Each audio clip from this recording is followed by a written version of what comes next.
ऊंच नीच का भेद न माने वही श्रेष्ठ ज्ञानी है। दया धर्म हो जिसमें वही श्रेष्ठ प्राणी है।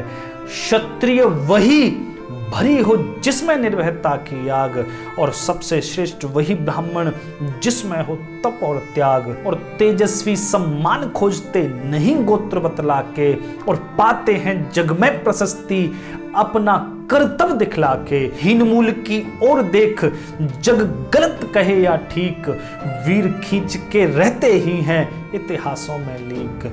तो अब हम ऐसी शौर्य गाथा में प्रवेश करने जा रहे हैं जिसने इस भारतवर्ष का भाग्य ही बदल दिया।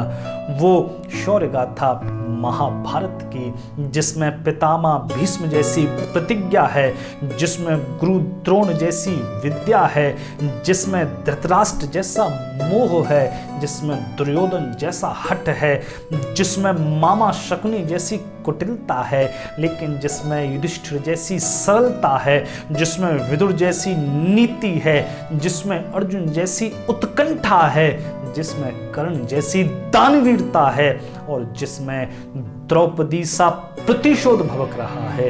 वो महाभारत की गाथा। लेकिन इस गाथा के प्राण जिसमें भगवान कृष्ण की भगवत्ता है, उस महाभारत की बात करने जा रहे हैं, जिसके बारे में कहा जाता है कि यन न भारते तन न भारते।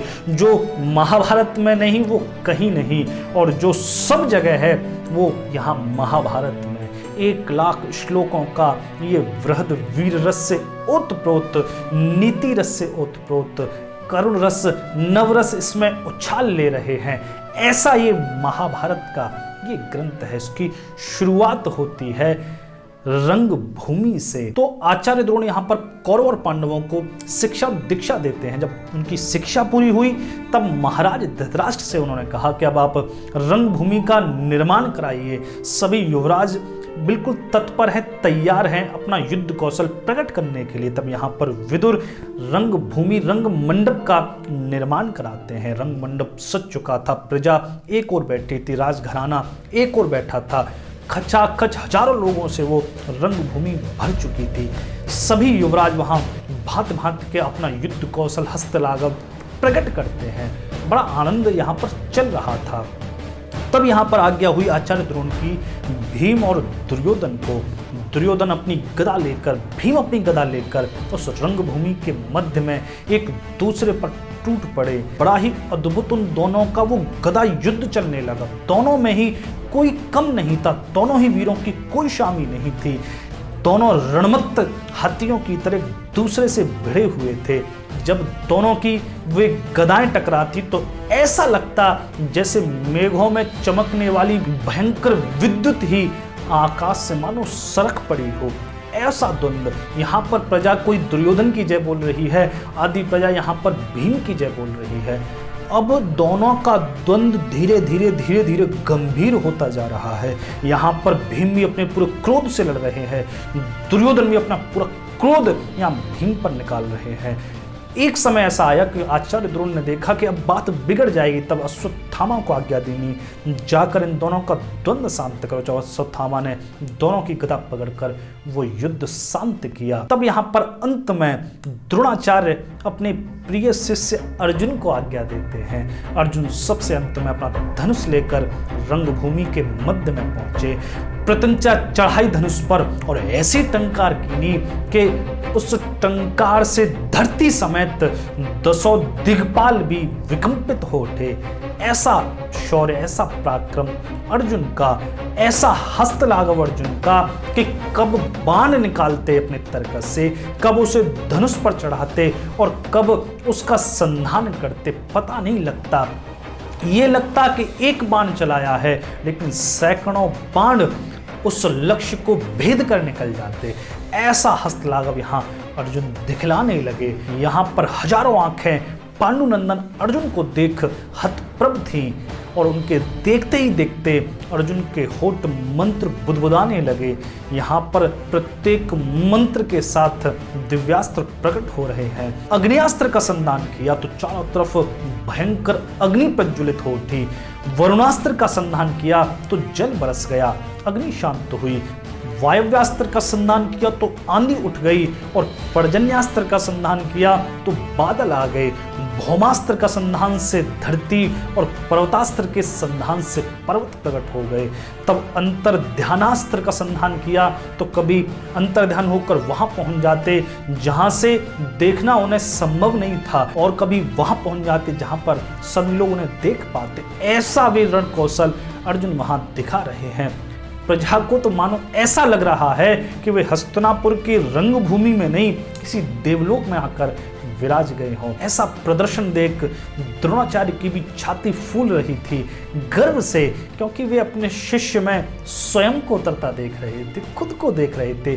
शिष्य वही तो है जो अपने गुरु को पूरी तरह से पी जाए, अपने गुरु की ही मानो छवि हो जाए।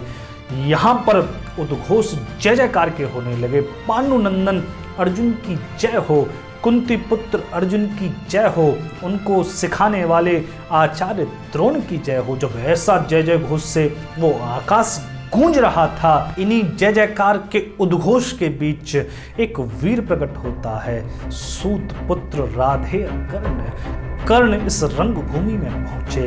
बड़ा ही साधारण उनकी वेशभूषा है, लेकिन छाती पर वो सूर्य सा चमकता हुआ कवच है, कानों में वो उद्दीप्त कुंडल हैं, कंधे पर विजय धनुष और पीठ पर बाणों से भरा हुआ वो तरकस है, कमर में प्रत्यंचाएं बंधी हुई हैं। ऐसा वीर वेश लेकर कर्ण उस रंगभूमि में पहुंचे, जिन्हें देखकर ऐसा लगता था मानो सूर्यदेव ही अपने हाथ में धनुष बाण ले धरती पर उतर पड़े हों, जैसे कोई हिमालय का उत्तुंग शिखर ही चला आ रहा हो। ऐसी यहाँ पर कर्ण की शोभा है। यहाँ पर अब रश्मि रथी में महाकवि दिनकर गरजते हुए लिखते हैं कि जिसके पिता सूर्य थे, माता कुंती सती कुमारी, उसका पालना हुआ धार पर बहती हुई पिटारी। दुर्भाग्य देखो कर्ण का, पिता सूर्य सबको जीवन देने वाले, माता कुंती जैसी, लेकिन इस वीर का पालना क्या हुआ, एक बहती हुई पिटारी नदी में जीवन और मृत्यु की हिलोरों के साथ कर्ण का जीवन शुरू होता है। पिता अधिरथ ने पाला, जो सूत थे, सारथी का काम करते थे। माता राधा ने पाला, इसलिए राधेय कहलाए। कि सूत वंश में पला, नहीं चखा जननी का चीर, और फिर भी कर्ण सभी युवकों में निकला अद्भुत वीर। कर्ण ने अपनी जाति को बीच में नहीं आने दिया। अपने कर्म से, अपनी त्याग तपस्या से इस वीर ने अपने जीवन का निर्माण किया कि तन से समर सूर, मन से भावुक, स्वभाव से दानी, जाति गोत्र का नहीं शील का, पौरुष का अभिमानी, और ज्ञान ध्यान शस्त्र अस्त्र शास्त्र का कर सम्यक अभ्यास, अपने गुण का किया करने आप स्वयं विकास। यहाँ अर्जुन रंगभूमि में अद्भुत समा बांधे हुए हैं कि रंगभूमि में अर्जुन था जब अनोखा समा बांधे और बड़ा भीड़ भीतर से सहसा कर्ण सरासन सांधे। यहाँ पर अर्जुन के धनुष पर बाण चढ़कर मानो उनमें पंख ही लग जाते हो, ऐसा अनोखा समा यहाँ पर बांधे हुए हैं अर्जुन। जय जयकार का उद्घोष हो रहा है।